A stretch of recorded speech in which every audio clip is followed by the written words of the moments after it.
ये जो मस्जिद के महक में ऐलान हो रहे हैं मटर टूट रही है, उसकी मुर्गी खो गई, बकरी खो गई, जायज नहीं है।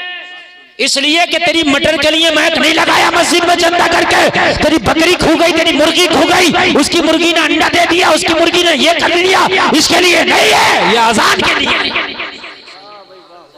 ये जो जानवरों को सताते हैं, समझ रहे हैं आपने, किसी ने कुत्ते के बच्चे को मार दिया, किसी ने मेंढक को मार दिया, ये भी लिखा होगा। जानवरों को आपने पाला, उनकी हैसियत से बढ़ के उन पे बोझ डाला, वो भी लिखा होगा। अब जानवरों को पालते, उनकी हैसियत से बढ़ के उनसे बोझ न डालें। आप भैंस पाल रहे हैं, उसका जो बच्चा है दूध दुहें तो इतना जरूर बाकी छोड़ दें कि उसके बच्चे के पीने के लायक रह जाए। ऐसा नहीं है कि 50 रुपए किलो दूध बिक रहा तो सभी निचोड़ लें आप। उस बच्चे का भी हक है, जो उसका बच्चा है भैंस का, उसके लायक भी छोड़ें आप। ये सब आपकी जिम्मेदारी है। जो बिना सोचे समझे यार कुछ भी खा ले, कुछ भी पी ले, वो तो जानवर होते हैं। इंसानों की तो ये पहचाने के खाने से पहले देखे कि हलाल है कि हराम है, खाने से पहले देखे कि यार खराब है कि अच्छा है, खाने से पहले देखे कि मेरा हक है कि किसी और का भी हक है। ये तो यार जानवरों का काम है, जैसा भी आए बस आए और खाए। लेकिन आज इंसान मुझे लगता है कि शायद जानवरों से भी बढ़ करके अब काम करने लग गया है। जानवर दलाली नहीं करते, जानवर कमीशन नहीं खाते। बात समझ रहे हैं आप? ये दलाली भी कर रहा है, ये कमीशन का भी खा रहा है। समझ रहे हैं आप? ए बच्चों, बात नहीं, बिल्कुल बिल्कुल खामोश। मैं आपको दीन सिखा रहा हूं। जलसे में आने वालों, तुमने उस नबी का कलमा पढ़ा, उस नबी का कलमा पढ़ा है कि जो नबी मक्का वालों के दरमियान जब ऐलान नबूवत किया तो मक्का वाले कह रहे थे हम कलमा नहीं पढ़ेंगे, इनका ये नया दीन लाए हैं, ये नया मजहब लाए हैं, हम इनका कलमा नहीं पढ़ेंगे। तो हबशा के बिलाल ने कहा था कि तुमने मोहम्मद को कभी झूठ बोलते देखा, वादा खिलाफी करते देखा, अमानत में खयानत करते देखा? तो कहा ये अमानत में खयानत भी नहीं करते हैं, वादा खिलाफी भी नहीं करते, मगर फिर भी कलमा नहीं पढ़ेंगे। दुश्मन भी ये कह रहे थे कि ये वादा खिलाफी नहीं करते, ये अमानत में खयानत नहीं करते, ये झूठ नहीं बोलते, मगर कलमा नहीं पढ़ेंगे। वो हसद था उनका। क्या था? हसद। हसद बड़ी बुरी बीमारी है, बहुत बुरी बीमारी है, इसको मत पालो। हसद अगर सीने में आ गया तो ईमान को नहीं रुकने देगा। जिस खेत में घास हो जाती है ना तो खेती नहीं होती, मारी जाती है। जिस सीने में हसद हो जाता है ना, ईमान नहीं रुकने देता। हसद बड़ी खतरनाक बीमारी है। और एक बात बताऊं मैं आपको, सुने, हजरत उमर भी नबी के दुश्मन थे मगर कलमा पढ़ लिया। खालिद बिन वलीद भी नबी के दुश्मन थे, कलमा पढ़ लिया। तवज्जो करना। लेकिन अबू जहल ने कलमा नहीं पढ़ा। क्यों नहीं पढ़ा भाई? हजरत खालिद इब्न वलीद जंगे ओहद में नबी की मुखालफत में आए, नबी के खिलाफ जंग लड़ी। खालिद इब्न वलीद में जंगे ओहद में नबी का एक दांत शहीद हुआ। हजरत खालिद इब्न वलीद नबी के खिलाफ जंग लड़ने, लेकिन कलमा पढ़ लिया। हजरत उमर तलवार लेके निकले थे कि इस्लाम का पौधा ही जड़ से उखाड़ डालूंगा, नबी के सर कलम कर दूंगा माज़अल्लाह, लेकिन कलमा पढ़ लिया। अबू जहल ने कलमा क्यों नहीं पढ़ा? वो भी उसी मक्का में रहता था, रोजाना देखता था। तवज्जो फरमाइए। और दूसरे पढ़ते रहे, ये क्यों नहीं पढ़ा? तो कान खोल के सुने। एक होता है दुश्मन, एक होता हासिद। तवज्जो करना। दुश्मन कितना भी बड़ा हो वो तुम्हारा दोस्त हो सकता है, बन सकता है, लेकिन हासिद कभी तुम्हारा नहीं हो सकता। तवज्जो फरमाइए, हासिद कभी तुम्हारा नहीं हो सकता। हजरत उमर हासिद नहीं दुश्मन थे, हजरत खालिद इब्न वलीद हासिद नहीं दुश्मन थे, इसलिए कलमा पढ़ लिया। अबू जहल दुश्मन नहीं हासिद था। क्या था? हासिद, इसलिए कलमा ना पढ़ सका। हसद बड़ी बड़ी बीमारी। आप क्या समझते हैं कि अबू जहल को पता नहीं है? अबू जहल को पता था। अबू जहल को पता था कि मोहम्मद रसूलुल्लाह अल्लाह के नबी हैं, ये रसूल हैं, पता था ये सच्चे भी हैं, ये पता था, लेकिन फिर भी कलमा नहीं पढ़ा। क्यों? इसलिए कि हसद था। ओ मांस वालो, इधर देखो, उधर क्या देख रहे हो?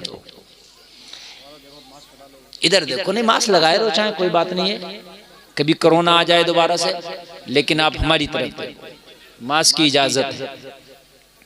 हसद बहुत बुरी बीमारी है, हासिद कभी तुम्हारा नहीं हो सकता। दुश्मन अगर मर्डर भी हो जाए ना और दुश्मनी है तो एक ना एक दिन दोस्त हो जाए। और ये हमने भी अपनी इतनी सी जिंदगी में आजमा लिया। हमारे बहुत बड़े हमने देखे जो दुश्मन थे वो दोस्त बन गए, लेकिन हासिद अभी जली रहा है, अभी जली रहा है। तो इसलिए अगर कोई हासिद है तो समझ लेना ये तुम्हारा कभी नहीं हो सकता। बस उसकी सजा यही काफी है कि वो जल रहा है, भुन रहा है, तप रहा है, यही उसके लिए काफी। हाँ, हासिद कभी तुम्हारा नहीं होगा। वरना अबू जहल सब जानता था, अबू लहब सब जानता था ये नबी हैं, ये आखिरी पैगंबर हैं, सब पता था, लेकिन उसके बावजूद भी कलमा नहीं पड़ा। अब ये है, सुने अबू जहल का हाल तो ये था, एक दिन नबी के घर के पास से गुजरा तो क्या देखा कि नबी अपने घर में कुरान की तिलावत कर रहे हैं। मेरे मुस्तफ़ा अपने घर में कुरान की तिलावत कर रहे हैं। अब अगर कोई अच्छे आवाज का मालिक कुरान पढ़े तो उसका कुरान सुनने में बहुत अच्छा लगता है। आमिना का लाल कुरान पढ़े तो कितना अच्छा लगेगा, जरा बोलो ना सुभान अल्लाह यार। अबू जहल ने जब आवाज आई उसके कान में, नबी रात में कुरान पढ़ने तो दिन में तो कुरान की मुखालफत करता था, लेकिन नबी की जबान से जब कुरान सुना ना तो इसके कान में अच्छा लगा, अच्छा लगा। अच्छा तो अच्छा ही होता है। अब वो हसद की बुनियाद पे ठुकरा रहा तो अलग बात है, लेकिन कान तो कह रहा कि अच्छा है। दिल एक ऐसा आला है तुम्हारा, दिल एक ऐसा थर्मामीटर है तुम्हारा कि तुम्हारा दिल चाहे मुखालफत में जबान से कुछ भी कहते रहो, लेकिन दिल अंदर से सही फैसला देता रहेगा, यार ये बात गलत है, ये बात सही है। ये थर्मामीटर है। अबू जहल नबी की दीवार से कान लगा के कुरान सुनने लगा। सुभान अल्लाह। सड़ा हुआ काफिर नबी का कुरान सुन रहा है। सुभान अल्लाह बोलो। और तुम्हें गाने सुनने में मजा आता है, तुम्हें फिल्में देखने में मजा आता है, कुरान सुनते ही नहीं हो, कभी सुना हो तब ना मजा आए। कुरान सुनो, खुदा की कसम सबसे ज्यादा मजा कुरान के सुनने में आएगा। सुभान अल्लाह। हजरत हमारे घर में तो कई लोग कुरान पढ़ते हैं, हमारी अम्मी भी कुरान पढ़ती हैं, हमारी बहन भी कुरान पढ़ती है, हमारी दादी भी पढ़ती थी। तो कुरान सही तरीके से पढ़ा जाएगा तब मजा आएगा। ये जो उल्टा सीधा पढ़ रही है आजकल की हमारी माँ बहन और हमारे भाई भी पढ़ते हैं, ऐसे पढ़ते हैं, ऐसे पढ़ते हैं। हम तो हाफिज हैं, हमें भी कभी कभी पता नहीं चलता ये पढ़ क्या रहे हैं। हम हाफिज से पता, हमें नहीं पता चलता क्या पढ़ रहे हैं। क्यों इमाम साहब मैं गलत कह रहा हूँ? ऐसे घुमा फिरा के मजहूल पढ़ेंगे, ऐसे मजहूल पढ़ेंगे। ऐसे कुरान पढ़ने से बेहतर है कि ना पढ़ें, पूरा कुरान ना पढ़ें, एक पारा पढ़ें, मगर सही पढ़ें, तजवीद के साथ पढ़ें। किसी हाफिज से सुना लें, किसी कारी को सुना लें, मगर तुम्हें इतना टाइम ही नहीं है, शर्म के मारे खैर ही नहीं। अरे साहब ये कहेंगे इतने बड़े हो गए भी कुरान ही ठीक नहीं है। जब मरने के बाद फरिश्ता कब्रों में गुर्जे मारेंगे, उससे तो बेहतर है कि अब जाके किसी मौलाना को सुना दे। मगर शर्म लग रही है भाई, अभी सुना दे तो यार मौलाना कहेंगे रोज सब तेरे कुरानी अच्छा नहीं। अरे मौलाना कहेंगे कोई बात नहीं, पहले तो कहेंगे नहीं, अच्छी बात है, इल्म सीखने का कोई टाइम नहीं है। बात समझ आ रही है कि नहीं आ रही है? सुन लो, सुना लो। मस्जिदों में इमाम है, इन इमामों को सुना लो, कब्र में पछताओगे, या अल्लाह सुना लिया होता तो बड़े अच्छे रहते। ये जो उल्टा सीधा कुरान पढ़ते हो, लहने जली के साथ पढ़ना सुनना दोनों हराम है। सवाब के बजाय अजाब मिलेगा। कुरान पढ़ना है तो सही तरीके से पढ़ो, चाहे पूरा ना पढ़ो, एक बार। मैं काम की बात बता रहा हूं मेरे भाई। ये जो तीजे में चल रहे हैं ना, तीजे में कुरान 15 कुरान पढ़ गए, अल्लाह ही जाने ये 15 पढ़ गए। समझ ना, ऐसा ऐसा देसी पढ़ैया पड़ा होता, ऐसा ऐसा उसकी कलई जब खुलती है, जब कभी पंजाब में शुरू पंचायत होती है जब उसमें शुरू कर दे तो जब कलई खुलती है कि ये कितना बड़ा पढ़ैया है, समझ रहे आप। अब जब वो होती है ना पंजाब, तो मेरे भाई वो पढ़ने ही नहीं देता है किसी सही पढ़ने वाले को, हत्ते ही नहीं लगने देता। जब पतंग कटी ना ऊपर से ऊपर ही लूट रहा, ऊपर से ऊपर। अरे भाई तुझे पढ़ना नहीं आ रहा कम से कम, तब तेरा ये हाल है। और अगर तुझे पढ़ना आता तो क्या तू लोगों की जान निकाल देता, सीने पे बैठ जाता, क्या करता? पढ़ना नहीं आ रहा तब ये हाल है। हाफिज बैठे, मौलाना बैठे, कारी बैठे, उनको नहीं लगने दे रहा है। ये होता है, जबकि ये बात बिल्कुल खिलाफ है। जिसको नहीं पढ़ना आ रहा, कारी बैठा तो हक है कि कारी पढ़े, कारी को हक है कि वो पढ़े। हाफिज को हक है सही कुरान पढ़ना रहा, उसको पढ़ने का आप मौका दीजिए। आप कुरान शरीफ अगर पढ़ते हो तो किसी आलिम व हाफिज कारी को सुनाओ। हजरत देखें हमारा कुरान सही है कि नहीं, टाइम निकालो। आप कहते हो टाइम नहीं है, तो टाइम तो मरने से पहले होगा ही नहीं। आप ये कहते हो टाइम नहीं है, मरने से पहले नहीं होगा। और ये टाइम नहीं है, मौत के फरिश्ते से कह के देखना। अगर अम्मा ने दूध पिलाया तो अभी मत आओ जरा, हमें टाइम नहीं है। अगर रुक जाएगा क्या, देखो रुक जाएगा मौत का फरिश्ता। तुझे हो या टाइम नहीं हो, अपनी ड्यूटी बजा के जाएगा। समझ रहे हैं आप? ये दरवाजा बंद कर दो, ये क्यों निकल के जा रहे हैं? ये बड़ी काम की बातें चल रही है। थोड़ी देर तकरीर करना, ज्यादा देर तकरीर बोलना नहीं है। असल में लेट तकरीर हो जाती है ना, तो फिर ये क्या होता है कि 2 उधर से उठ रहे हैं, 4 उधर से उठ रहे हैं। अब बात आदमी थोड़ी सी बना के लाए, थोड़ा सा बयान करना चाहे, तो फिर पता चला वो 2 इधर से उठ गए, 2 उधर से उठ गए। अजीब सा माहौल बना देते हैं। थोड़ी देर बैठ के सुन लो ना। मेरे पास आपसे कम टाइम है, मुझे तो जाना है, समझ रहे हैं आप? हाँ, मुझे तो जाना है, बहुत कम टाइम है, लेकिन थोड़ा सा आप सुन लेंगे तो अच्छी बात है। थोड़ा बेस बढ़ाओ ऑपरेटर साहब, बेस बढ़ाओ, इसका बेस बढ़ाइए, आवाज जरा भारी कीजिए। अबू जहल नबी का कुरान कान लगा के सुनना और दिल में कह रहा है यार मजा तो आ रहा है। दिल तो थर्मामीटर है ना, ये तो कह रहा है यार मजा आ रहा है, थर्मामीटर है ना। लेकिन दिमाग से तो खेल खेल रहा था ना वो, कि अगर यार मैंने भी मान लिया तो मेरी चौधराहट चली जाएगी, सरदारी चली जाएगी। मक्का का सरदार था ना ये भी, चौधरी था मक्का का ये भी, ठेकेदार था मक्का का ये भी। गुंडागर्दी करते हैं, किसी पर पावर आ जाती है ना, गांव में भी तो बड़ी गुंडागर्दी करते हैं। दीन के काम में भी पैर रखा देते हैं, मौलाना की न चलने देते हैं, मस्जिद में भी हैं। ऐसा होगा, चौधराहट दिखाते हैं। दिखा तेरी चौधराहट, मरने के बाद तेरी चौधराहट का पता चलेगा। हाँ, एक मुतवल्ली मस्जिद में इमाम साहब ने टाइम बढ़ा दिया नमाज का, तो कह रहा हमारे बगैर मशवरे के तुमने बढ़ा कैसे दिया टाइम? इस इमाम का हिसाब करो। मैंने कहा किस बात का करो? बोले साहब 10 मिनट बढ़ा दिए जमात में, मशवरा लिया नहीं मुतवल्ली से। ये हंसने की नहीं, रोने की बात है। तो ये शर्म नहीं आती? नमाज इमाम पढ़ाएगा, अजान इमाम पढ़ेगा, मसला ये बताएगा। नमाज खराब हो जाए तो सही कैसे होगी, इमाम बतलाएगा। तू पैदा हुआ तो तेरे कान में अजान ये पढ़ेगा, मर गया तो जनाजा ये पढ़ाएगा, टाइम तू घटाएगा। गलत पावर का इस्तेमाल कभी ना किया, कभी ना करना। मन मारे यार। एक जगह पर मस्जिद की जमीन खरीद ली गई, मस्जिद के नाम से वक्फ कर दी कि इसमें मस्जिद बनेगी।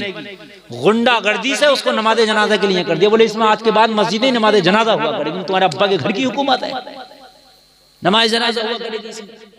किसी आलिम से पूछा? बोले पूछा तो नहीं है। तो नहीं पूछा तो तुम्हारे अब्बा के घर की शरीयत है। जो मस्जिद के लिए जमीन वक्फ कर दी गई मस्जिद बनाने के लिए, उसमें मस्जिद ही बनेगी। समझ रहे हैं आप? नहीं साहब, वो चौधरी साहब ने कह दी, प्रधान जी ने कह दी, मुखिया साहब ने कह दिया कि इसमें ये हो गया, मरेगा मुखिया तो पता चलेगा। मसला वो चला रहे हैं जो अपने दिल को भारा। मौलवी कुछ कह रहा है उससे कोई मतलब नहीं है, मसला वो चलेगा जो हम कह रहे हैं। मेरे भाई, ये दिल शैतान है। अगर तुम्हारी बात किसी आलिम के सामने नीची हो रही है, होने दो। लेकिन अगर आलिम सही बात कह रहा है तो उसकी बात पर लब्बैक। जाहिल आदमी की मसला उसने गलत बताया, वो आलिम उसके खिलाफ बता रहा, वो सोच रहा मेरी हेटी हो रही है। यही उसकी जहालत का सबूत है। वो दुश्मन बन जाता है, मुखालफत शुरू कर देता। अरे भाई, शरीयत किसी के घर की नहीं है। शरीयत में आलिम जो बता रहा है उसकी बात को मानो, फॉलो करो। अब कोई नबी नहीं आएगा, ये टूटे फूटे उलमा ही आएंगे। अबू जहल कान लगा के मुस्तफा का कुरान सुन रहा और मजे भी ले रहा है। पहले अरब था वो, उसको कुरान समझ में भी आता था। ऐसे थोड़ी नहीं है समझ में नहीं आता, सब समझ में आता था उसको, सब जानता भी था वो कि ये कुरान है। लेकिन वही हसद, मानूंगा नहीं। बात समझ में आ रही है कि नहीं आ रही है?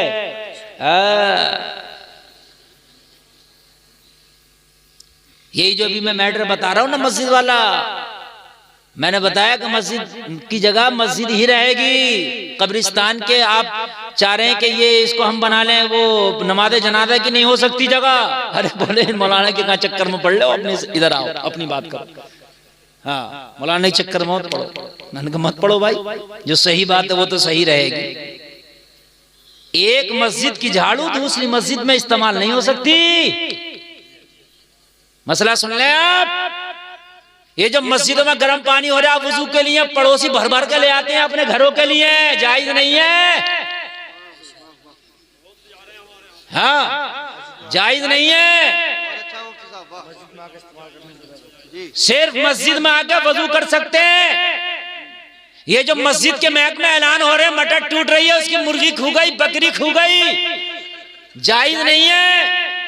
इसलिए कि तेरी मटर के लिए महक नहीं लगाया मस्जिद में चंदा करके, तेरी बकरी खू गई, तेरी मुर्गी खू गई, उसकी मुर्गी ने अंडा दे दिया, उसकी मुर्गी ने ये कर लिया, इसके लिए नहीं है, ये आजान के लिए। लेकिन अगर इमाम ने मना कर दिया तो इमाम की खैर क्या, इमाम की जड़ तो अंडे हुए से भी ज्यादा कमजोर है। गरीब का हिसाब जो हो जाएगा, क्या करे इमाम, बेचारे का हिसाब हो जाएगा उसका। हाँ मेरे भाई, ये हंसने की नहीं, बातें समझने की हैं। निजामे मैं कदा कुछ इस तरह बिगड़ा है साकी, उन्हीं को जाम मिलता है जिन्हें पीना नहीं आता। कान खोल करके सुने मेरे भाई, हिसाब बड़ा सख्त है। मस्जिद में मोबाइल भी चार्ज नहीं कर सकते, ये भी जायज नहीं है।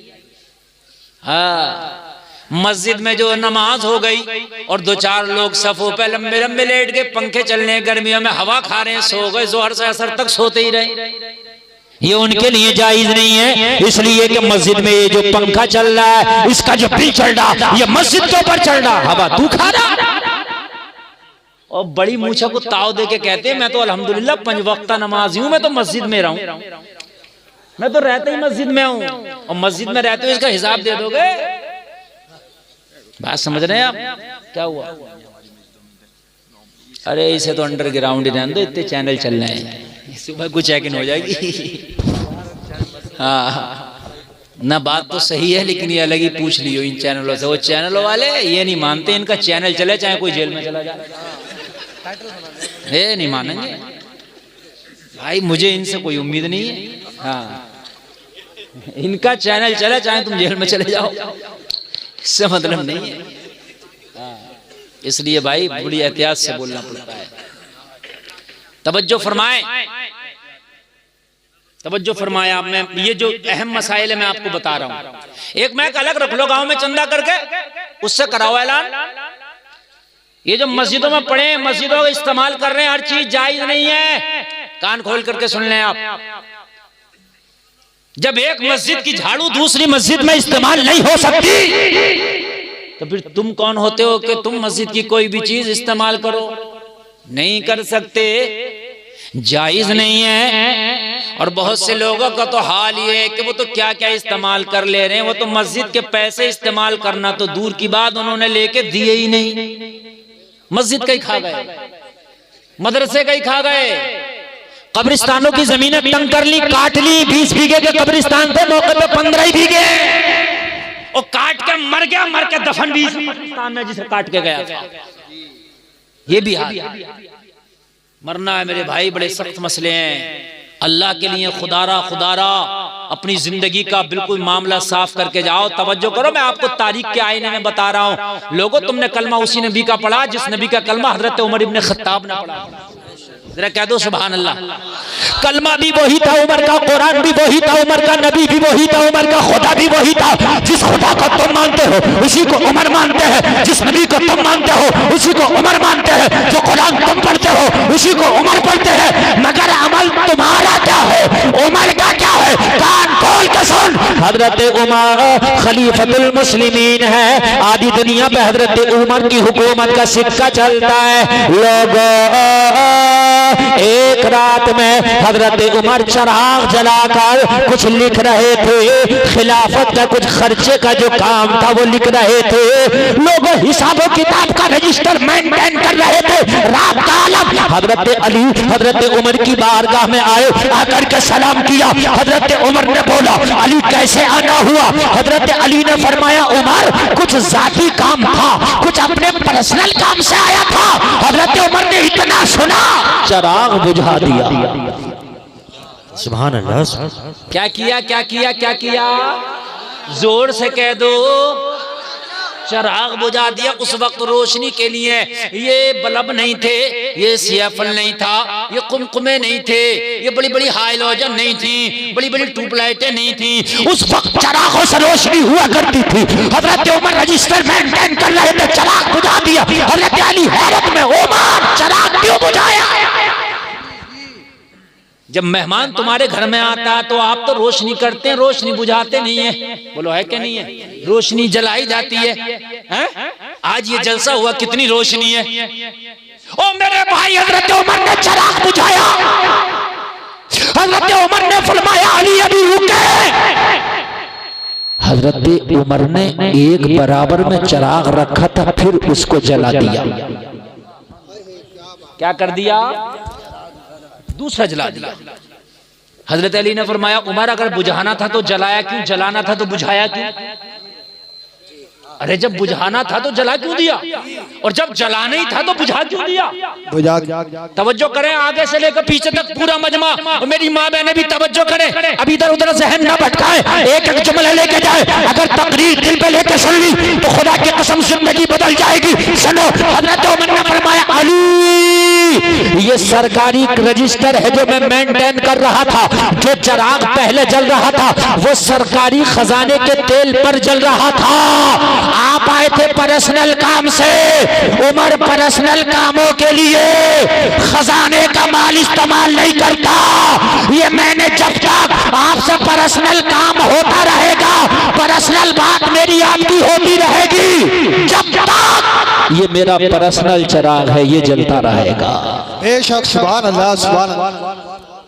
मेरा पर्सनल चिराग है ये, बराबर में जो रखा है ये जलता रहेगा। और जब आप चले जाएंगे तब इसको बुझाऊंगा और फिर मैं सरकारी काम करूंगा और सरकारी चिराग जलाऊंगा। समझ में आ रही है? ये है हजरत उमर का तकवा, है ना? एक हम भी हैं, अगर प्रधान जी ईंटा रख दे दरवाजे पर के खड़ंजा पड़ेगा इस महल्ले में, और 10 दिन खरंजा ना पड़े तो ईंटे आधे ही हो जाते हैं। किसी ने 10 भैंसों के नीचे बिछा लिए, किसी ने 5 अपनी नर की चौतरी पे लाकर डाल लिए, तो किसी ने सोचा कि यार मेरा कोई काम तो नहीं है मगर सब लेके जा रहे हैं तो 2-4 मैं भी ले जाऊं। भाई सबका हक था, तेरा हक नहीं है। बात समझिए, सबका हक था, उस पर तेरा हक जोर से बोले नहीं है। अगर आप लुक़्मा-ए हलाल नहीं खाओगे तो काबे में जाके भी दुआ करोगे, अल्लाह तेरी दुआ कबूल नहीं करेगा। अगर हलाल के लुक़्मे नहीं खाएंगे तो हराम के लुक़्मे खाकर अपने जिस्म में हराम का खून पैदा करके हर साल हज जाओ, उम्रा करो, वहां जाकर दुआएं करो, अल्लाह नहीं कबूल करेगा। इसलिए मेरे भाई, चाहे चटनी खाओ, दाल खाओ, लेकिन हलाल के लुक़्मे खाओ। हाँ, गैरतें मर गई हैं बहुत सौ की, गैरत है। कैसा भी हो, लाल हो, काला हो, पीला हो, 2 नंबर का, 3 नंबर का, 5 नंबर का हो, बस पेट भर जाए। कैसे भी हो, पेट भर जाए। और भाई बात तो सुनो, पेट तो भर गया, लेकिन एक दिन वो भी होगा कि इस पेट में कब्र की मिट्टी भी होगी। तब क्या होगा? बड़ा सख्त मसला है, बहुत सख्त मसला है। मेरी माँ बहनें भी जरा तवज्जो से सुने, किचन का कारोबार तुम्हारे हाथ में है, किचन का मंत्रालय तुम्हारे हाथ में है। अगर तुम्हारा शोहर दलालियां करता, तुम्हारा शोहर कमीशन खाता है, तुम्हारा शोहर हराम का लाता, फेंक दो, कह दो मेरे किचन में ये हराम का ना लाना, अगर चटनी होगी वही करके अपने बच्चों में खा लूंगी, तेरे हराम के मुर्गे नहीं चाहिए। बात है। आप सोचते हो कि हराम का खिलाऊंगा तो मैं तरक्की कर जाऊंगा? नहीं, हलाल के लुक़मे तो खिला। अल्लाह की कसम तेरी नस्लों में अल्लाह कोई आलिम दीन पैदा कर देगा। हलाल के लुक़मे तो खिला, अल्लाह तेरी नस्लों में कोई फिर से कोई सुल्तान सलाहुद्दीन अय्यूबी पैदा कर देगा, कोई वली पैदा कर देगा अल्लाह तेरी नस्लों में। तू मर जाएगा लेकिन वो तेरा नेक औलाद, तेरा नेक बेटा ऐसा तेरा नाम रोशन करेगा कि सदियों तक तेरा नाम चलता रहेगा। सुभान अल्लाह बोलो। बात में मजा नहीं आ रहा होगा, मैं समझ रहा हूँ, कड़वी बातें चल रही है लेकिन हकीकत है मेरे भाई, हाँ हकीकत है। अल्लाह सलामत रखे आपको, अल्लाह सलामत रखे। हजरत इमाम मालिक बहुत बड़े शरीयत के इमाम है। हजरत इमाम मालिक शरीयत के बहुत बड़े इमाम है। शरीयत के 4 इमामों में एक इमाम इमाम मालिक है। उनकी बारगाह में एक औरत आई, हुजूर मसला पूछना है। आपने फरमाया खातून एक तरफ बैठ जाओ, अभी मैं अपने काम में मशगूल हूं, थोड़ी देर में मसला बताता हूं। खातून एक तरफ बैठ गई। थोड़ी देर के बाद इमाम मालिक ने उस खातून को बुलाया, आओ। पर्दे में बैठ गई। ये पर्दा चादर लगा दिया और चादर के इधर खातून बैठी है, मसला पूछ रहे, और इधर शरीयत का इमाम इमाम मालिक बैठे हैं। तवज्जो फरमाना, कितने बड़े इमाम हैं, शरीयत के इमाम, बहुत बड़े इमाम। खातून पर्दे में बैठी है, मसला पूछने आई है इतने बड़े इमाम से, और इतना बड़ा इमाम पर्दे के इस पार बैठा है। आज के कुछ झूठे पीर ऐसे चल रहे हैं कि औरतों को सामने बिठा करके उनको पीरा मुरीदियां चल रही हैं, पैर दबाए जा रहा है। हाँ, और हमारी माँ बहनें इतनी सीधी हैं, मियाँ गंडा तावीज कर रहा है, सामने बिठा के मियाँ तावीज कर रहा है, कह रही है मियाँ के हाथ में बड़ी शिफा, मियाँ के हाथ में शिफा। ये सामने से बेहयाई हो रही है, इसके हाथ में शिफा कहां से आ गई? हुजूर मुफ्ती आज़म हिंद आला हजरत के छोटे बेटे तावीज ये भी देते थे, लेकिन मालूम है कैसे देते थे? अगर किसी को तावीज दिया और कोई खातून कोई जनानी तावीज लेने आई तो कहते थे कपड़े में हाथ को लपेट लो, उसके बाद हाथ बढ़ा के तावीज लो। और अगर किसी औरत ने नंगे हाथ से ऐसे तावीज ले लिए जैसे मेरा हाथ है ये नंगा, तो कहती थी तावीज लेने आई है या मुझ बूढ़े को अपना हाथ दिखाने आई है। ये फरमाते। अब तो मियाँ ऐसे ऐसा गुंडा मियाँ चल रहा है, फाले खोल लिया, फाले इतना बड़ा ये फाल का खुलैया, तो बताना दाऊद इब्राहिम कहां बैठा फाल खोल के है? इतना बड़ा फाल का खुलैया, तो बता ना फिर कि चोरियां जो हो रही हैं चोर कहां बैठे? ये सीबीआई महकमे की जरूरत क्या, हटा दो, फाल खुलवाओ। बात है कि नहीं? ये सीबीआई के डिपार्टमेंट की क्या जरूरत है? मियाँ के पास जाओ, मियाँ चोरी हुई है, डकैती हुई है, फाल खोलो, मर्डर हुआ, फाल खोलो। बात समझ रहे हैं? समझ रहे हैं? ये सब खुराफात हैं, सब खुराफात है। आल फाल के चक्कर में मत पड़ा करो। समझ रहे हैं आप? इस मियाँ को अपनी फाल का नहीं पता, तो तुम्हारी क्या खोलेगा? मैं सही बता रहा हूँ, जिसको अपनी फाल का नहीं पता तुम्हारी क्या खोलेगा? नमाज़ें पढ़ो और हर नमाज के बाद में कुरान की आखिर की 3 सूरतें पढ़ के दोनों हाथों पे दम करके पूरे बदन पे फिरा लो, इंशाअल्लाह कोई जादू ही नहीं होगा, कोई टोना नहीं होगा इंशाअल्लाह। देखो इधर मिलाद शुरू हो गई, खामोश हो जाओ, अब बिल्कुल खामोश हो जाओ तुम, वरना तकरीर थोड़ी देर तुम्हारे ऊपर भी हो सकती है। हाँ, खामोश हो जाओ। इनकी भेड़ चाल है, अगर एक उठ गई तो 15 उसके पीछे जरूर उठ के जाएंगे। हाँ चलो, इनका लक है, लक चलता है इनका। बैठी हैं तो बैठी हैं और उठ गई तो उठ गई। हाँ, तवज्जो फरमाएं, तवज्जो। शरीयत का इमाम इमाम मालिक ने फरमाया, खातून क्या मसला है तेरा, बता, मसला बता। कहने लगी हुजूर मसला ये, मैं बड़ी गरीब खातून हूं, मेरा कारोबार है सूत काटने का। वो जो चरखा चला के करता था ना, कहती है कि मेरे घर में चिराग भी नहीं है जलाने के लिए कि मैं उस चिराग की रोशनी में काट लूं। रात होती है तो मैं छत पे जाकर के चांदनी की रोशनी में चांद के अक्स जो होता है ना, उसी में मैं अपना सूत काट के कारोबार चलाती हूँ। तो वो जगना बड़ा बारीक मसला बता रहा हूं, मैं चलाती हूँ काम। हुजूर पूछना यह है कि किसी दिन बादशाहों के जुलूस मेरी गली से गुजरते हैं, जिस दिन बादशाहों के जुलूस गुजरते हैं उनके जुलूसों में फानूस और मशाल बरदार होते, बड़ी रोशनियां होती हैं, उस दिन मेरी छत पे भी रोशनी आ जाती है। जब गली में जुलूस निकलते हैं तो छत पे भी रोशनी आ जाती है, और उस रोशनी में मेरा काम तेज हो जाता है, मैं दोगुना काट लेती हूँ, काम दोगुना हो जाता है। ये जो काम ज्यादा हो जाता है क्या मेरे लिए जायज है या नाजायज है? ये जो बादशाहों के जुलूस की जो रोशनी मेरी छत पे आती है, इस रोशनी में जो मेरा काम ज्यादा हो जाता है, ये जायज है या नाजायज? बताइए कितनी बारीकी है, जरा गौर करें यार, कितनी बारीकी, कितनी बारीकी है। हजरत इमाम मालिक ने फरमाया, खातून ऐसा लगता है जैसे हसन बसरी तुम्हारा भाई हो, तुम हसन बसरी की बहन लगती हो। कहने लगी हुजूर हाँ, हसन बसरी मेरा भाई है, मैं उसकी बहन हूं। अल्लाह, कहा आपको कैसे पता मैं हसन बसरी की बहन हूं? इमाम मालिक ने फरमाया, ये तकवा हसन बसरी की बहन का ही हो सकता है।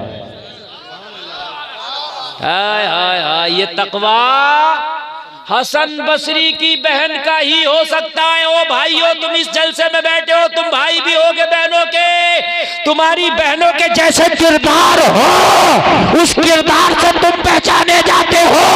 तुम्हारी बहनें अगर नेक होंगी, जमाना कहता है उस भाई की बहन बड़ी नेक है, अगर भाई नेक होगा तो जमाना कहेगा उस बहन का भाई बड़ा नेक।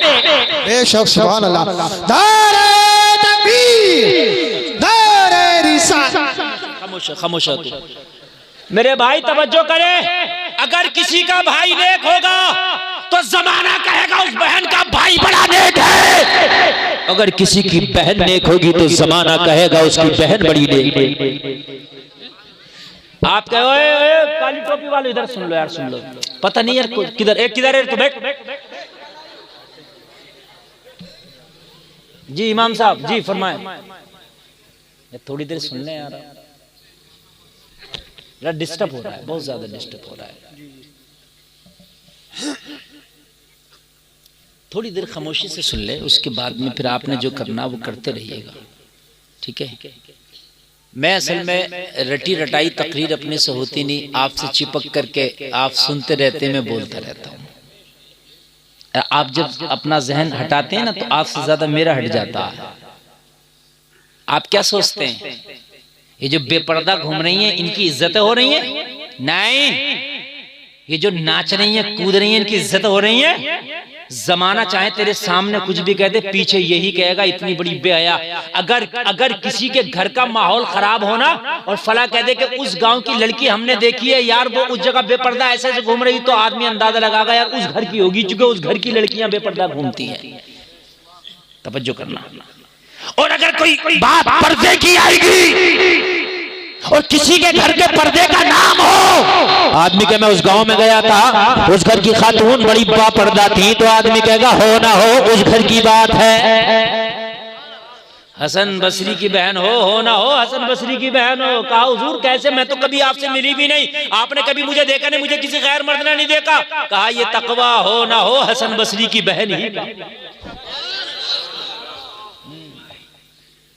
बड़ा सीना चौड़ा कर रहे हैं, बात बड़ा सीना, बहनों को कॉलेजों में पढ़ने भेज रहे हैं, कॉलेजों में जाके 26 जनवरी को पहली गाना दे दिया जाता कि इस गाने पे नाच करोगी, और घर में प्रैक्टिस कर रही है। बेहया बेशरम भाई भी खुश है, माँ बेगैरत भी खुश है, बेगैरत बाप भी खुश है। हमारी बेटी प्रैक्टिस कर रही है, तुझसे मरा नहीं जाता। थूकते उन डिग्रियों पे जो इज्जत के बदले आती है।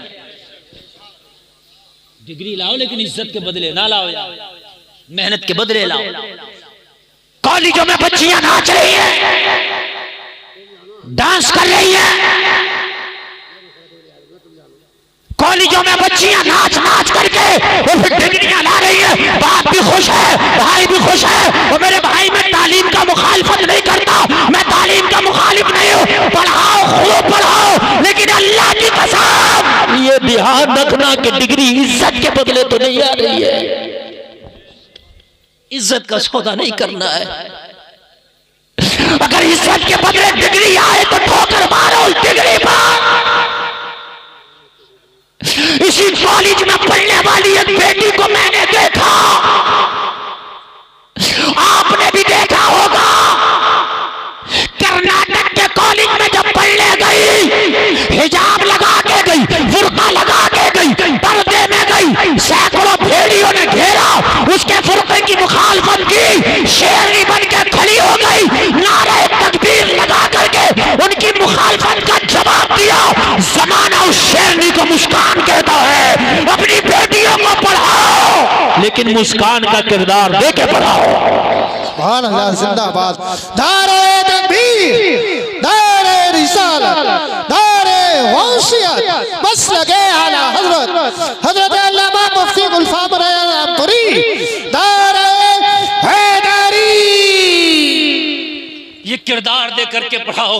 खुदा की कसम ऐसी तालीम ना कराओ, माहौल इतना बिगड़ गया। ए जलसे में आने वालों, खुदा की कसम हमारी बच्चियों के इर्तदाद की तरफ कदम बहुत तेजी से बढ़ रहे हैं। आज खैर मुस्लिमों से दोस्ती हमारी बच्चियों की है। आज खैर मुस्लिमों के गले में हाथ डाल करके फ्रेंडशिप के फोटो खिंचवाए जा रहे हैं। ए मेरे भाइयों, कभी 26 जनवरी पर उनके साथ डांस हमारी बच्चियां कर रही है, कभी वैलेंटाइन डे उनके साथ मनाया जा रहा है, कभी 14 फरवरी आती है तो उनके साथ में प्यार का इजहार हो रहा। ओ मेरे भाइयों, पढ़ाओ, लेकिन इज्जत के बदले डिग्री नहीं चाहिए। खुदा की कसम अपनी बेटी को पहले कनीज़े फातिमा बनाओ। दीन का इतना ज्ञान, इतना सबक दे दो कि बेटी, ईमान से बढ़ के दौलत दुनिया में कोई नहीं हो सकती। ईमान से बढ़ के दौलत दुनिया में कोई नहीं हो सकती। वो बेशक ईमान से बढ़ के दौलत कोई है ही नहीं, है ही। आला हजरत कहते हैं, सूना बन है, सोना पास है, सोना जहर है, उठ प्यारे, तू कहता है मीठी नींद है, मत कैसी मत वाली है। आला हजरत कह रहे हैं, ये जो तेरा ईमान है, ये सोना, ये गोल्ड है। तू सो मत, गफलत मत कर, वरना चोर ले जाएगा, डाकू ले जाएगा। और मेरे भाइयों, तालीम की होड़ में इतने बेहया हो गए, हम इतने आगे बढ़ गए, हम देख ही नहीं रहे बच्चियां क्या कर रही हैं। मेरे भाइयों, बच्चियों को पहले तो उस कॉलेज में पढ़ाओ ना जहां इतनी बेपर्दगियां, बेहयाइयां हो रही हैं, और उस पर खास तवज्जो दो। कॉलेज के मैनेजमेंट से जाके कह दो, हम अपनी बच्ची को पढ़ाने के लिए जरूर दाखिला कराए हैं, लेकिन खबरदार किसी भी प्रतियोगिता में हमारी बच्ची को हम डांस का कोई रोल नहीं देंगे, नाचने का रोल नहीं देंगे। पहले ये बात साफ कर लो, हमारी बच्ची नाचेगी नहीं, डांस नहीं करेगी, हमारी बच्ची आएगी, पढ़ के चली जाएगी। समझ रहे आप? मगर नागिन वाले डांस पर उससे प्रैक्टिस करा रहा, नागिन वाले डांस पे करा, कितनी प्रैक्टिस करागा नागिन वाले डांस करा। ऐसी ऐसी नागिनें होंगी कब्र में, ऐसी ऐसी नागिनें होंगी तूने देखी भी नहीं होगी बेटा। हाँ, ऐसे ऐसे नाग और नागिन होंगी कब्र में। ऐसे ऐसे गंजे सांप हैं, ऐसे ऐसे बिच्छू हैं कि अगर डंक मार दें तो कयामत तक उनका निशान न जाए। कब्र का ऐसा ऐसा बिच्छू है मेरे भाई, ऊंट की गर्दनों की तरह उनके डंक हैं। अल्लाह के लिए खौफ खाओ। ये चंद दिन की जिंदगी की शोहरत के खातिर सब कुछ सौदा ना कर दो। ईमान का सौदा ना कर दो। हजरत आसिया फिरौन की बीवी थी जिसने खुदाई का दावा किया था, मगर खुदा की कसम फिरौन की बर्बरियत और जुल्म और सितम सहती रही मगर ईमान का दामन न छोड़ा। हाय हाय बोलो ना यार, सुभान अल्लाह सुभान अल्लाह। मेरे भाई तुम्हारे लिए सबसे पहले दीनदारी है यार। जिनके मजहब सच्चे नहीं है, जिनके मजहबों की कोई हकीकत नहीं है, जिनके मजहबों में पाखंड भरा पड़ा है, वो आज अपने मजहब के इतने पक्के हो रहे हैं, इतने पक्के हो रहे हैं कि अपने मजहब के लिए मरने भी तैयार है, मारने भी तैयार है। और तुम्हारा तो मजहब सच्चा है, तुम्हारा तो मजहब सबसे प्यारा। इन्नद्दीन इंदल्लाहिल इस्लाम, सबसे ज्यादा पसंदीदा अगर कोई मजहब है तो तेरा मजहब मजहब इस्लाम है। और तुमने इतना हल्का समझ लिया कि गैरों के पीछे भाग रहे हो। ओ लोगों, जान जाए तो जाए मगर अपने मजहब से मुनहरिफ ना हो। इस ना इस मजहब से तो पढ़ाई में खास इस बात का ख्याल रखें कि हमारे बच्चे, हमारी बच्चियां कहीं ऐसा तो नहीं है कि अपने मजहब को अब छोड़ रही हैं, अपने मजहब से अलग हो रही हैं। तालीम हो तो ऐसी हो कि मजहब के बदले ना आए, इज्जत के बदले ना आए, मेहनत के बदले आए। तवज्जो फरमाएं, बात को हम खत्म करें बस जल्दी से, इसलिए कि टाइम बहुत ज्यादा हो गया और हमने तकरीर असल में समेट देना थी बहुत पहले, लेकिन आपकी मोहब्बतें थी, इतनी सर्दी में आप बैठे तो मैंने सोचा थोड़ी खिदमत कर लूं। अबू जहल कान लगा के नबी का कुरान सुन रहा है, याद है, याद है, सुन रहा है। सुनते सुनते इसे अच्छा लगा, दिल में, दिल तो थर्मामीटर है ना, ये बता रहा था भाई अच्छा है, बढ़िया पढ़ रहा है, बहुत बेहतरीन है। इसको आहट लगी जैसे कोई और भी है। इसने जब दीवार पे आगे बढ़ा तो क्या देखा, एक मक्का का काफिर और है जो दीवार से चिपक के इससे पहले से कुरान सुन रहा है।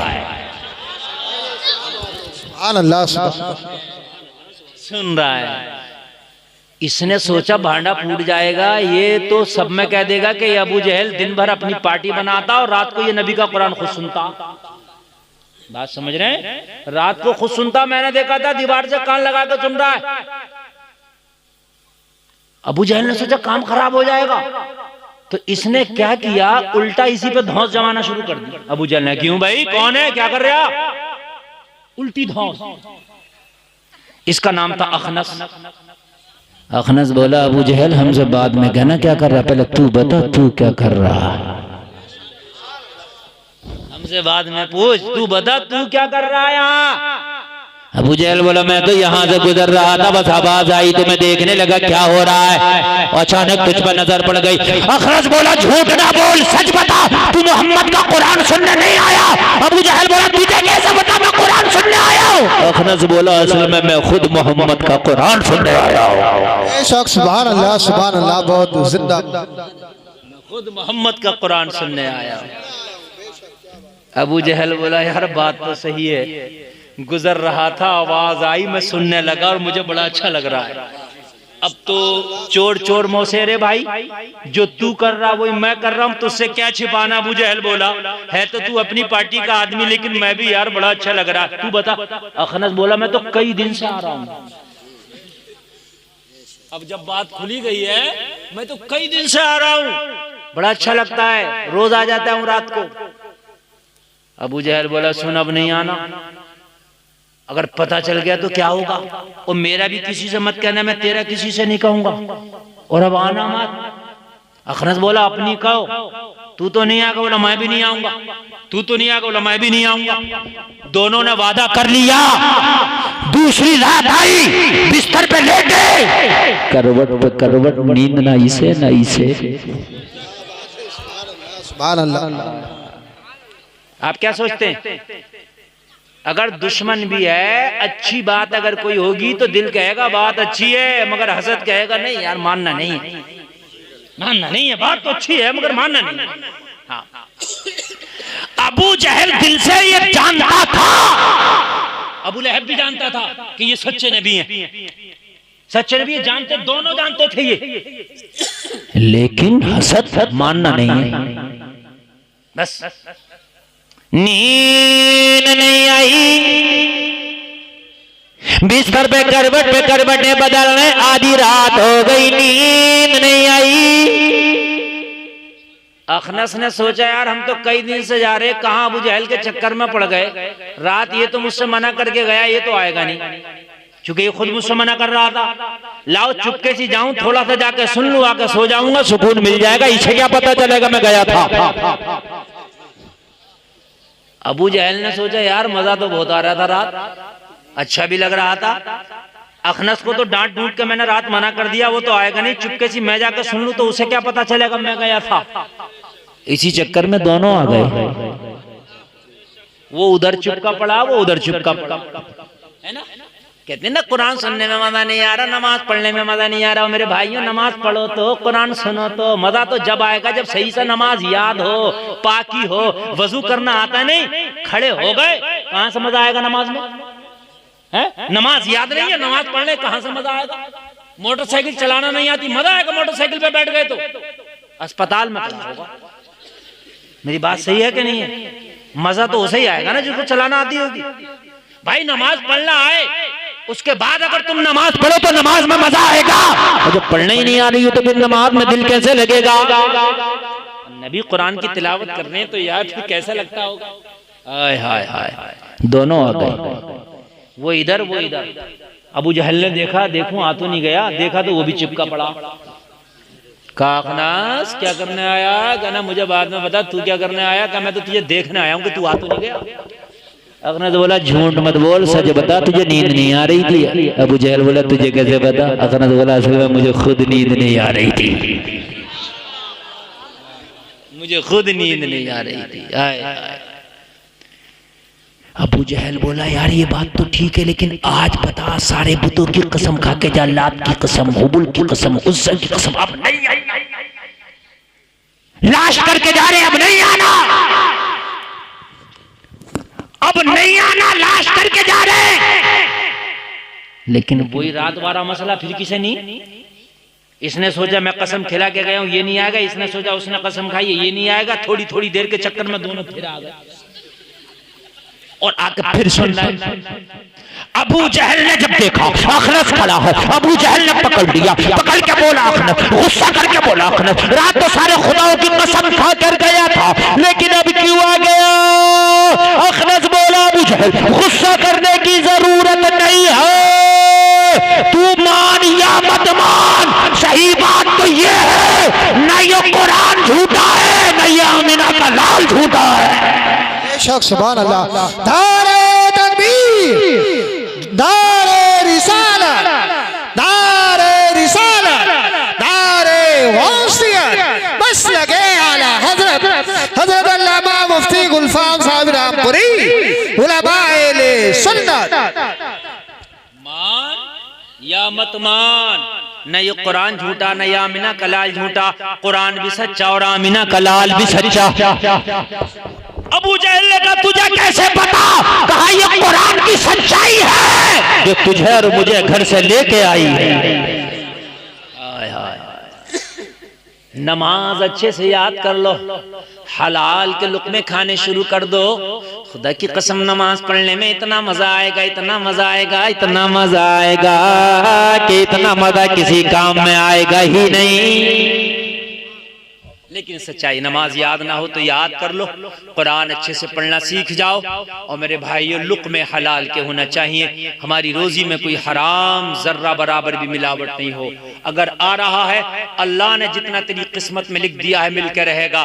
अगर हराम तरीके से कमाओगे तब भी मिलेगा, हलाल तरीके से कमाओगे तब भी मिलेगा। अल्लाह तो वो पावर वाला है लोगों, पत्थरों के अंदर जो कीड़े हैं अल्लाह उन्हें भी रोजी देता है, पत्थर नहीं रोक पाते। जो जमीनों के अंदर कीड़े हैं अल्लाह उन्हें भी रोजी देता है। जब तुम माँ के पेट के अंदर थे अल्लाह ने तुम्हें माँ के पेट के अंदर खिलाया। मुझे बताओ तो वो रब दुनिया में कैसे भूखा मार देगा? उस रब ने तो वादा किया है तुम्हारी किस्मत का तुम्हें मिल के रहेगा। फिर अगर हराम तरीके से कमाओ तब भी उतना ही मिलना है, हलाल तरीके से कमाओ तब भी उतना ही मिलना है। जब किस्मत का मिल नहीं है तो फिर आज से कसम खाओ कि हमने हराम तरीके से कमाना ही इंशाअल्लाह, है ना? इंशाअल्लाह।